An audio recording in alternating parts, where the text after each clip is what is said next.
আপনাকে যদি বলি আপনার আইব্রো দেখে আপনার সম্পর্কে অনেক কিছুই বলে দেওয়া যাবে, যেমন ধরুন আপনি কেমন মানুষ, ভালো নাকি খুবই খারাপ। পৃথিবীতে এমন একটি ঝর্ণা আছে যেই ঝর্ণার পানি হঠাৎ করে জ্বলন্ত আগুনে পরিণত হয়। এই দেখুন মেঘ বানানোর মেশিন। হ্যাঁ, আপনি একদম ঠিক শুনেছেন, এই মেশিন দিয়ে মেঘ বানানো যায়, যে মেঘ থেকে বৃষ্টি ঝরে পড়ে। আচ্ছা, আপনাকে যদি বলি কোনো এক ব্যক্তির মলের দাম লক্ষ লক্ষ টাকা, তাহলে কি আপনি সেটা বিশ্বাস করবেন? কিন্তু আমি একটু মিথ্যে বলছি না। আর পিনিক পায়ের আজকের পর্বে এমনই সব মাথা নষ্ট করা অদ্ভুত এবং মজাদার ফ্যাক্টস জানাবো আপনাদেরকে।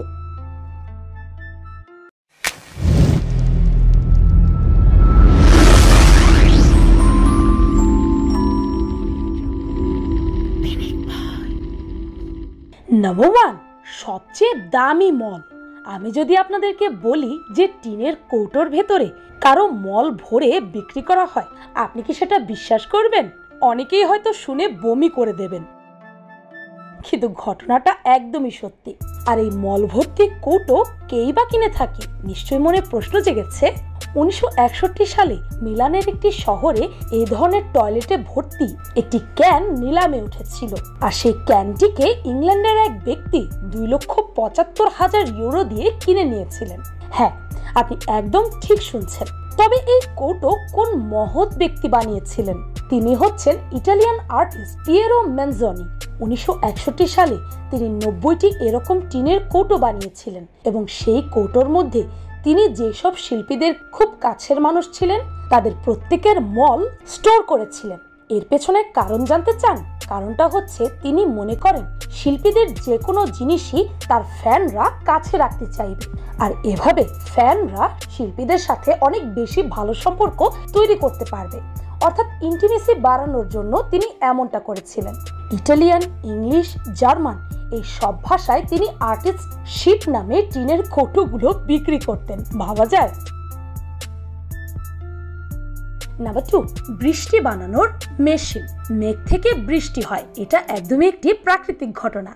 মানুষ চাইলেই মেঘ ও বৃষ্টির কন্ট্রোল করতে পারে না। 2018 সালের 1 এপ্রিল নাসা এমন একটি যন্ত্র আবিষ্কার করে যেটা দিয়ে মেঘ তৈরি করা যায়। ভিডিওটি দেখুন এই মেশিন থেকে কিভাবে কৃত্রিম মেঘ বেরিয়ে যাচ্ছে, যা ফাইনালি বৃষ্টি হয়ে ঝরে পড়ে।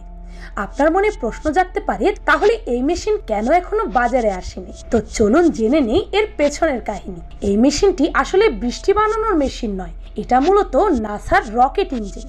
লিকুইড অক্সিজেন এবং হাইড্রোজেন দিয়ে ইঞ্জিন চালানো হচ্ছিল।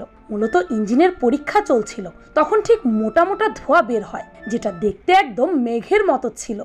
আর যেহেতু ওই ধোঁয়া অক্সিজেন এবং হাইড্রোজেনের মাধ্যমে তৈরি হচ্ছিল, তাই স্বাভাবিক বায়ুর সাথে মিশে গিয়ে বৃষ্টিতে পরিণত হচ্ছিল।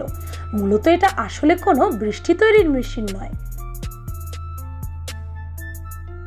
নাম্বার 3, বিয়ে করতে গেলে বরপক্ষ মেয়ের অনেক সুন্দর চেহারা, মেয়ের লম্বা লম্বা চুল এবং তার গুণ দেখে।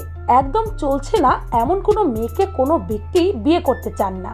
আর যদি কোনো মেয়ের ব্রেস্ট ক্যান্সার থাকে, তাহলে তো তাকে কেউ বিয়ে করার প্রশ্নই ওঠে না, অ্যাটলিস্ট আমাদের সমাজে।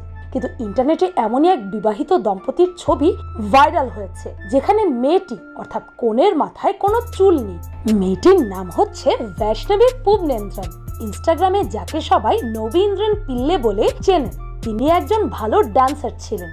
ব্রেস্ট ক্যান্সার হওয়ার 5 বছর পর সেই ক্যান্সার তার সারা শরীরে আরো অনেক জায়গায় ছড়িয়ে পড়ে। তবে তার মনে সর্বদাই একটি স্বপ্ন ছিল যে কেউ তাকে অনেক ভালোবাসবে এবং তার জন্য কনে সাজে সাজবেন তিনি। সমাজ যেখানে কোনো কালো মেয়েকেই মেনে নিতে চায় না, সেখানে ক্যান্সারে আক্রান্ত কোনো ব্যক্তিকে বিয়ে করাটা অসম্ভব বলেই শোনায়। কিন্তু তার কপালে অনেক ভালোবাসা লেখা ছিল। তার ক্যান্সার হওয়া সত্ত্বেও ভালোবেসে তাকে একজন বিয়ে করে এবং তারা আজ দুজনেই সুখে দিন যাপন করছে। ঠিক তেমনি এমন আরেকটি ঘটনা ঘটেছিল প্রতিভার সাথে। প্রতিভা একজন ক্যান্সার আক্রান্ত মেয়ে। সে একটি কোম্পানিতে চাকরি করত। সেখানে তার কলিগরা সবাই বলতো, তুমি কবে বিয়ে করবে? সে সবাইকে বলতো, আমার কখনো বিয়ে হবে না। সোনি আটের একটি বন্ধু যার নাম পুষ্পেন্দ্র তাকে ভালোবেসে বিয়ে করে। দুটি ঘটনাতেই ক্যান্সারের হার হয়েছে। আর ভালোবাসা জিতে গেছে। আর কনের সাজে এই ছবিটি অনেক বেশি ভাইরাল হয়েছিল। বৈষ্ণবীর উদ্দেশ্যই ছিল সমাজের কাছে এটি তুলে ধরা যে রূপ সৌন্দর্য বাহিরে নয় বরং অন্তরে থাকে।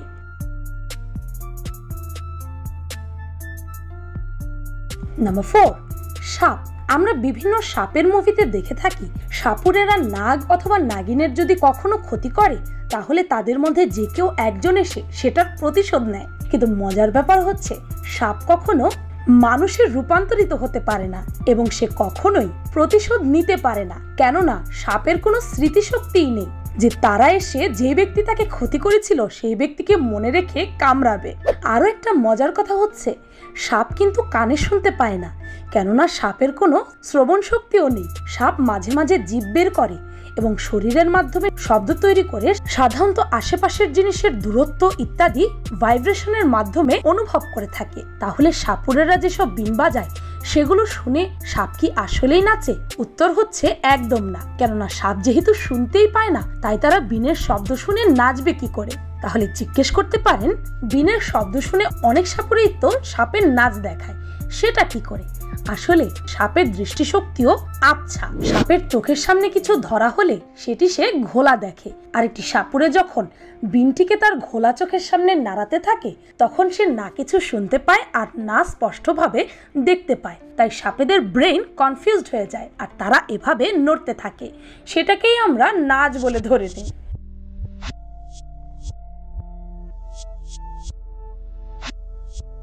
নাম্বার 5, আপনার আইব্রো দেখে বলে দেওয়া যাবে আপনি কতটুকু ভালো মানুষ বা আপনি কতটা ইমোশনাল ইত্যাদি ইত্যাদি। কি বিশ্বাস হচ্ছে না তাই তো?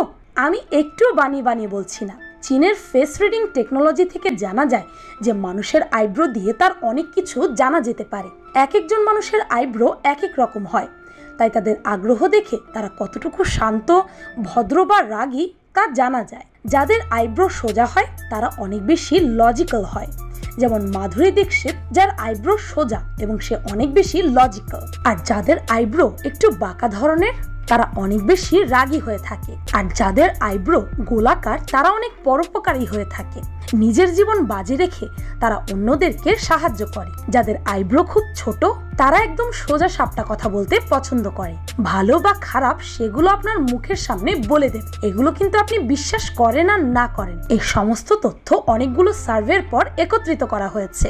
তবে এগুলো জাস্ট স্ট্যাটিস্টিক্স, অর্থাৎ বেশিরভাগ ক্ষেত্রে এমনটা হয়। আমি কখনোই বলবো না স্ট্যাটিস্টিক্যালি যেটা কারেক্ট সেটা সবার ক্ষেত্রেই সত্যি।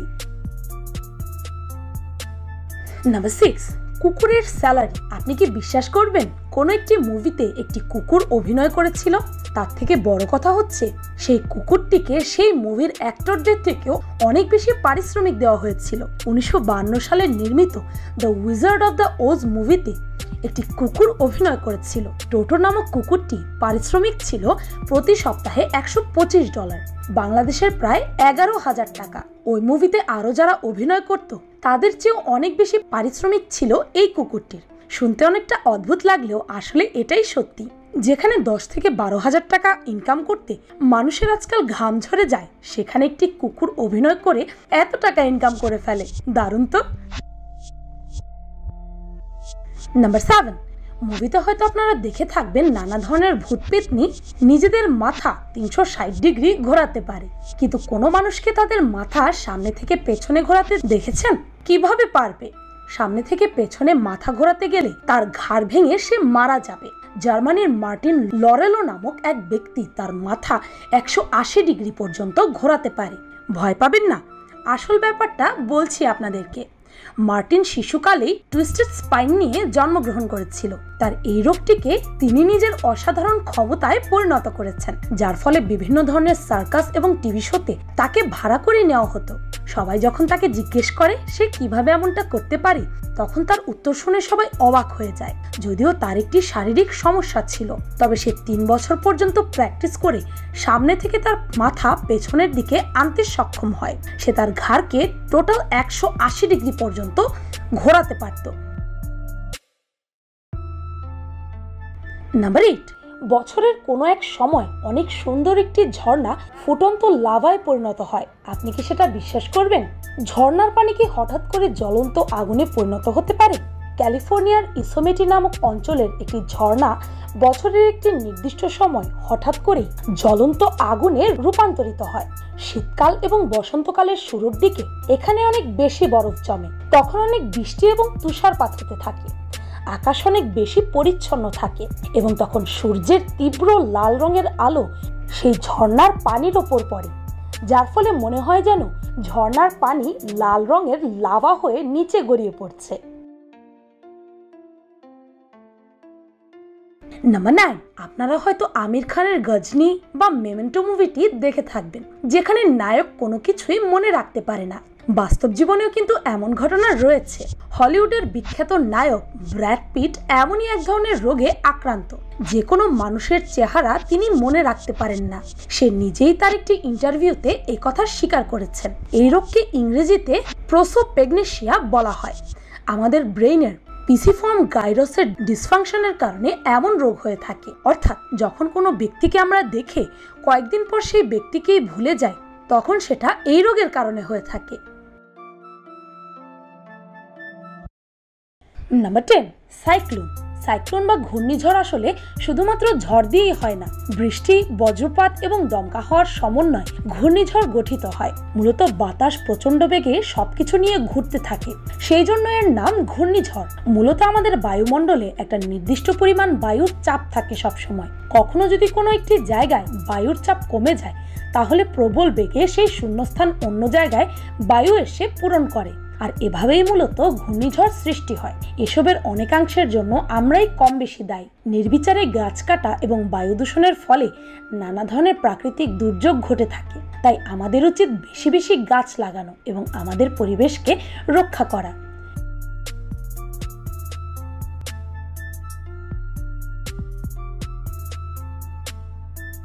নাম্বার 11, আজকাল এত গরম পড়েছে যে আমরা বলে থাকি, ধুর, গরমে আমার জান যায়। কিন্তু পৃথিবীর একটি জায়গায় এত বেশি গরম পড়ে, যেখানে সেই গরমে চুলা ছাড়া খোলা আকাশের নিচে আপনি আরামসে ডিম ভাজি করতে পারবেন। ডিম ভাজি করার জন্য আমাদের অবশ্যই আগুনের প্রয়োজন, কিন্তু ডেথ ভ্যালি নামক জায়গায় আপনি চাইলে কোনো আগুন ছাড়া ডিম ভাজি করে ফেলতে পারবেন। ভাগ্য ভালো যে আমরা সেখানে বসবাস করি না, তা না হলে হয়তো আমাদের অবস্থা অনেক বেশি খারাপ হয়ে যেত।